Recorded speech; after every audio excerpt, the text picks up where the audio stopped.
Well, hi everybody, this is Steve, D9 Games. I want to do adventure number 3. Some of you might remember adventure 1 was the island of Ganal with the Ganal beast, and that was one of the adventures that I ran for one of my groups.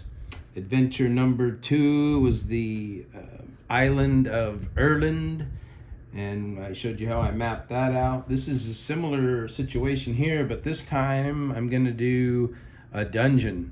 So the first one was an island, the second one was more of a country really, and then this is going to be a dungeon.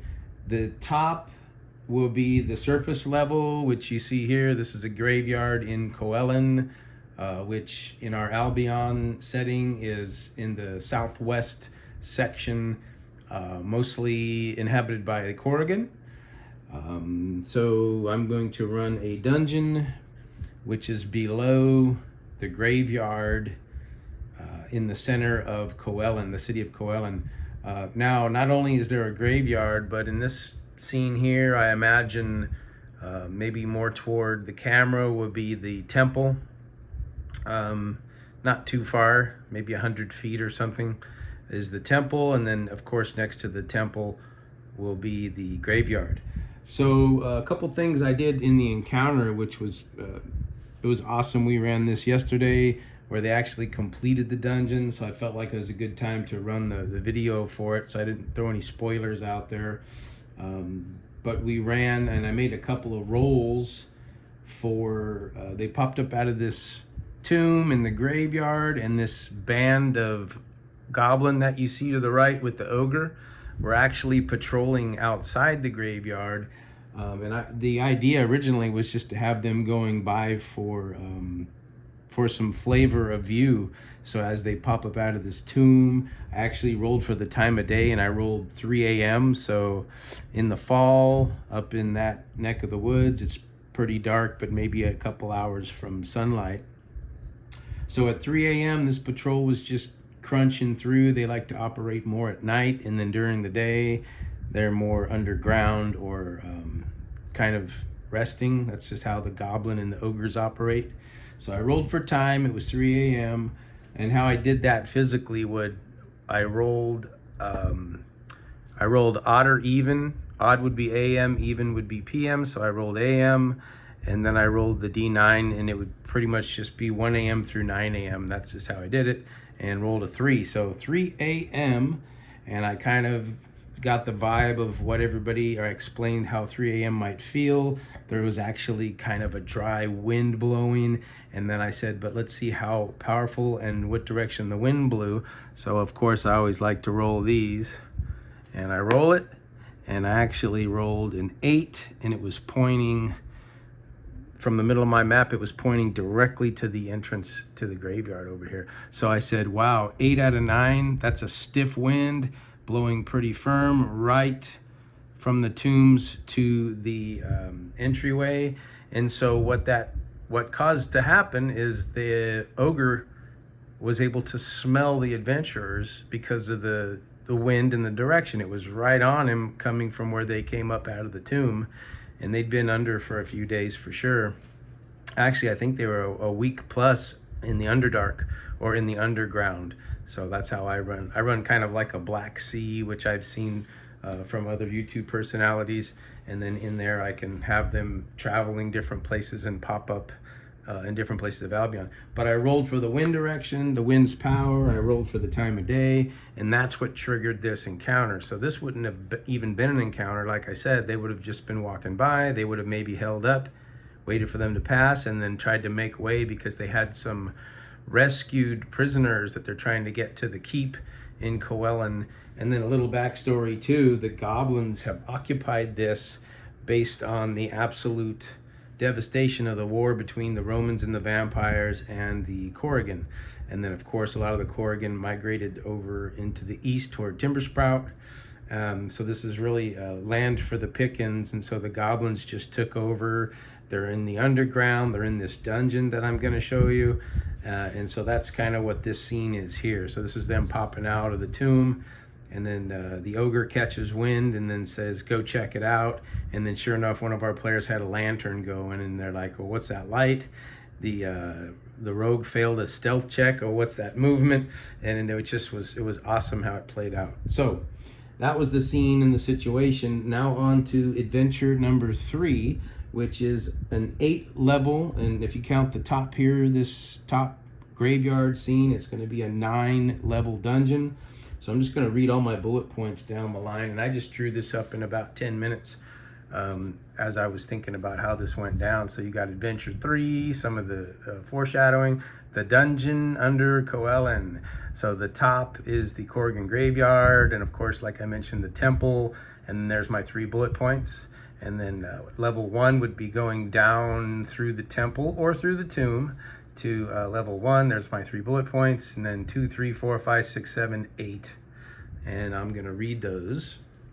So the top level, the Corrigan graveyard and the temple, my 3 bullet points were divine Corrigan ruin covered by rocks. So this pile of rocks over here, this pile of rocks, if dug up or buried or investigated, they'll see underneath is a ruin that actually has divine power. And if a priest were to go in there and maybe try to pray to the Corrigan god or whatever the case may be here, the Corrigan ghosts would come out of these graves and help them defend the graveyard. So that could have been cool. Our priest actually did do that, but I was hoping he'd roll better, and he didn't. So we couldn't do the ghost army, but he was able to disturb and gain some ease for a round or two against the combatants. So bullet point number 2 is quiet and sacred, protected by the undead Corrigan, like I mentioned. And then the final bullet point for this top level, level A, or top, is the temple has a secondary entrance to the dungeon below, and that's in the sanctuary behind the pulpit. So if they go to the temple, they can go into a storage chamber on the first level of the dungeon.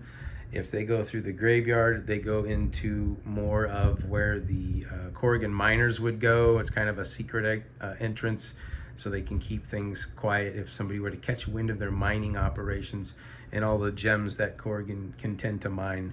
So that's the top level. Level 1, if they go into the sanctuary and behind the pulpit, they'll find a trap door which has some stairs that go down into a secret, not secret, but more of a storage room. And then that storage room leads to a catwalk across a 300-foot deep crevasse or cavern that goes all the way down to the Black Sea, basically. And then, of course, this dungeon has 2 parts. The part that is under the temple is generally, I think, the first maybe 3 levels. And then there's a dragon's lair that's going to switch them over to more of an area that's below the graveyard. And that has a lava at the base. So we got lava at the base of this mountain underground. We've got this 300-foot crevasse. And so that's bullet point number 1 for underneath the temple is the storage room. Bullet point number 2 is a miner's lounge, which is across a catwalk. And then it's more of just an open area for them to rest. They got their backpacks, bed rolls, things like that. And then there's some secret closets where they keep their fine, expensive miner's tools. And then there's some loot in there if the adventurers find those secret closets, which they normally always do. I think they have a rogue in the group, so it's almost like a given. Final bullet point number 3 for the first level. And so there it is. If you see the 1 there, it says storage room, lodge, miner's lounge, and then goblin. So bullet point number 3 for the first level down below is the goblin. They can walk or crawl on the walls. They can jump on little ledges in this crevasse and shoot arrows at the catwalk if the party is noisy, or have a light and alert the goblin, because of course the goblin, like I mentioned in my scenario, they like to stay below ground or indoors during the day, and then they'll come out and patrol and do things at night. So then going down to level 2, and then if you picture this catwalk going from the storage room over to the miner's lodge or the lounge area. Then the stairs are along these crevasse walls where they go down, down, down, and there's another catwalk. And then coming across the catwalk to level 2 of the dungeon, I have my 3 bullet points. I have bullet point number 1 is ghost miners mining. So the first thing they see as they cross this second catwalk, going into the second level down into the dungeon, is they're going to see ghosts mining, and if left alone, they just are more of a visual. They can talk to them if they know Corrigan. If they disturb them, they might cause some problem and maybe a battle. But they are mining their way in toward what is my second bullet point, is a Minotaur lair. And of course, that's the Tropic Maze. There's a Minotaur in there. I think I had a gelatinous cube that was cleaning up, and this Minotaur knows where to be as the cube just cleans the maze for him.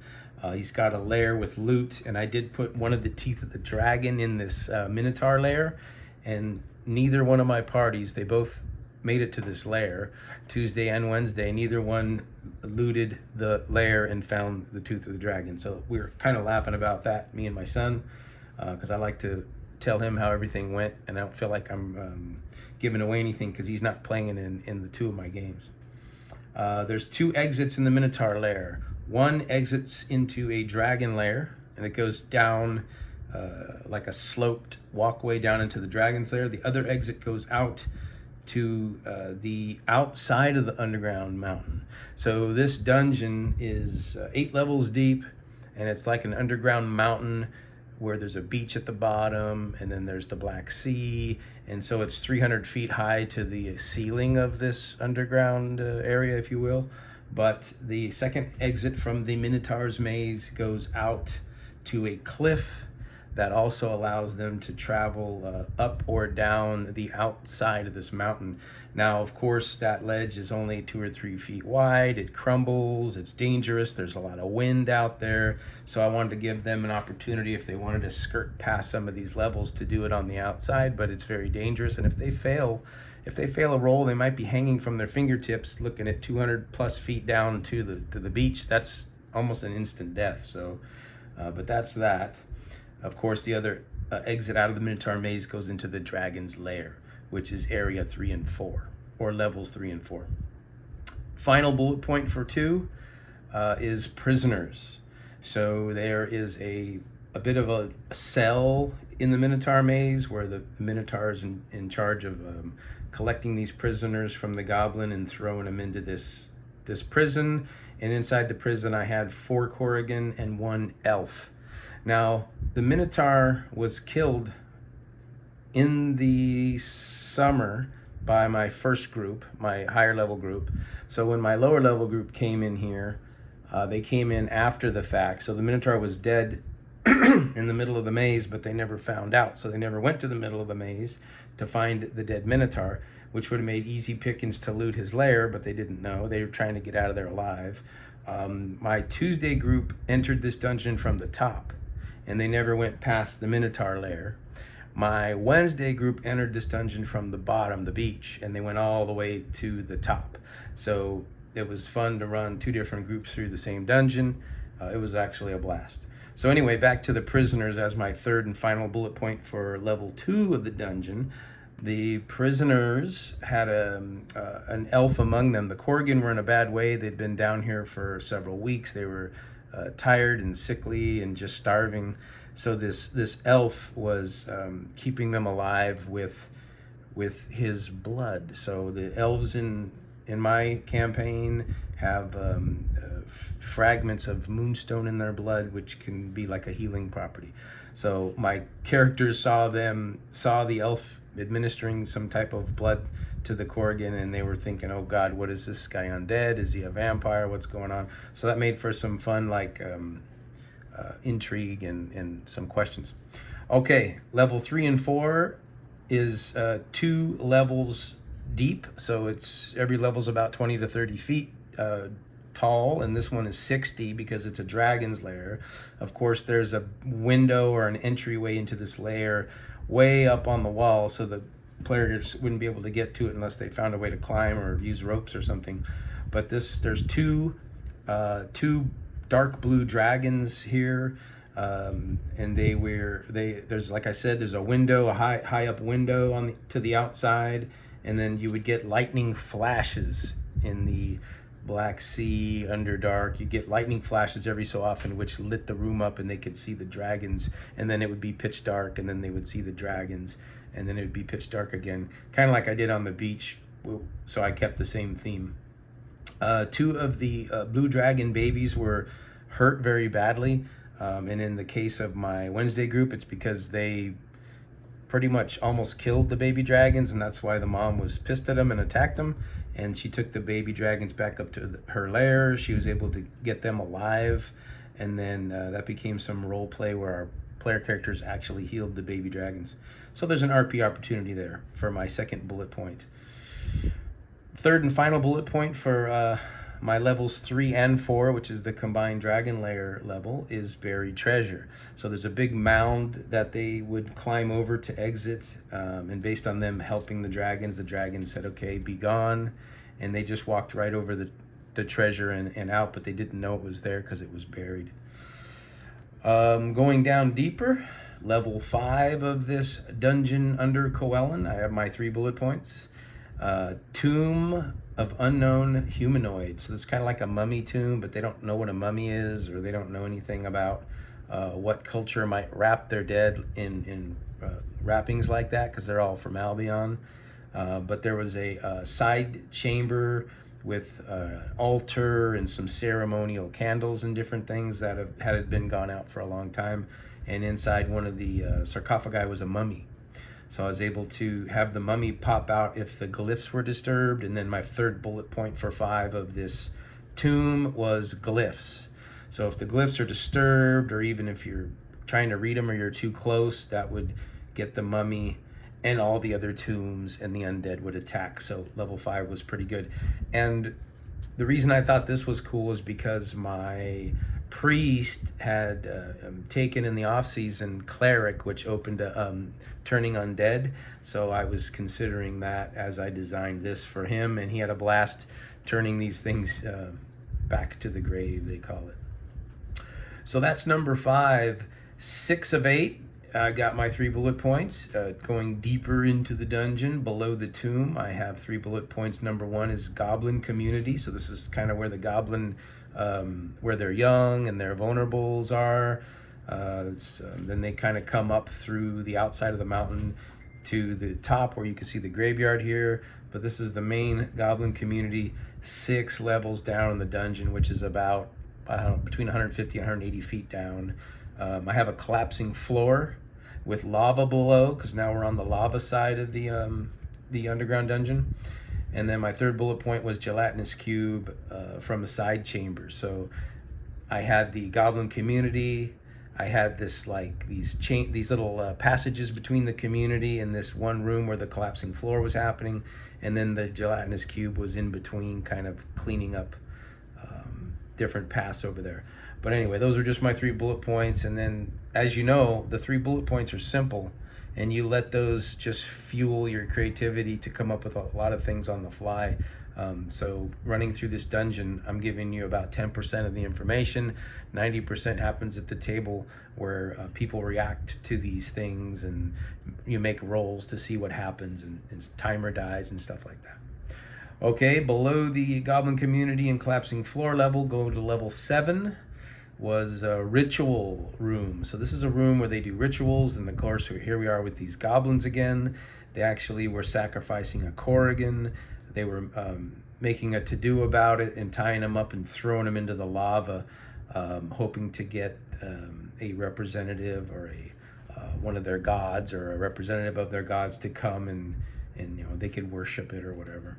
So I have bullet point number 1 for level 7 is ritual, goblin tribe, Corrigan, and a possible rescue. So my players were coming up from the bottom, like I mentioned on Wednesday, and they saw this going down, and I rolled a 1 on the timer, so they were 1 round away from pushing this Corrigan into the lava, and they just couldn't get to him, and the Corrigan took a dip and died, and that was part of the deal. But they wiped out the goblin priests and the ones that were observing the ritual and whatnot. But the other 2 bullet points for 7 are artifact So there's a ring of invisibility, which one of the goblins had, and the players did find it, and then they gave it to the mage.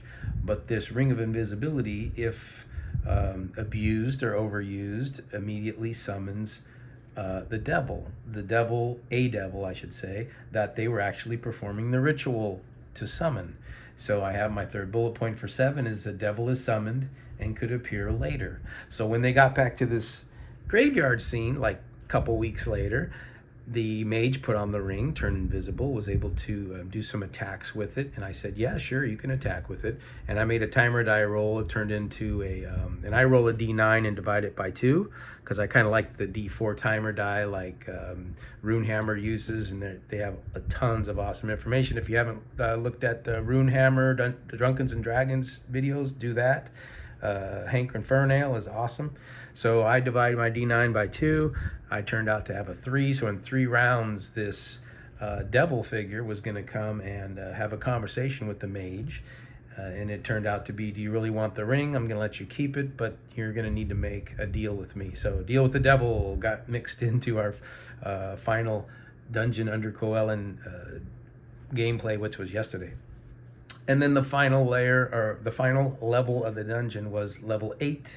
And level 8 at the very bottom, I have 3 bullet points. Bullet point number 1 is beach. So as they were in the Black Sea traveling by boat, they came to a beach, and that would be the bottom level of this mountain that goes up to the Corrigan graveyard. But my first bullet point is beach.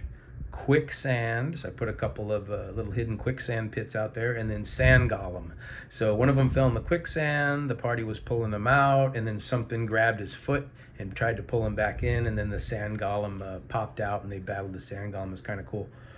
Bullet point number 2, I have dragon babies. They were running around playing on the beach while mom was going and getting some food out in the Black Sea or whatever. And then of course the players overreacted, I believe, and they killed, or at least made unconscious, the baby dragons. The mom shows up. What happened to my kids? Grabs them, flies back up to the lair, and tucks them in, gives them some magical medicine or whatever she does, and then flies back down to the beach. Well, meanwhile, the players run in the sand and catch some more quicksand, and then in several rounds later make their way to a cave, which was the entry into this dungeon. So as they're in the cave fighting a giant spider and all the spider minions, which was my third bullet point. The second bullet point was the baby dragons. Third bullet point was the cave. You can see right there. So when they're down at the beach, trying to kill the baby dragons, the mom comes back just as they're entering the cave, puts her head in the cave, blasts a lightning breath at them. It was awesome. We have one of our players with a breath weapon resistant shield, jumped out in front of the group. It's always exciting, no matter what happens.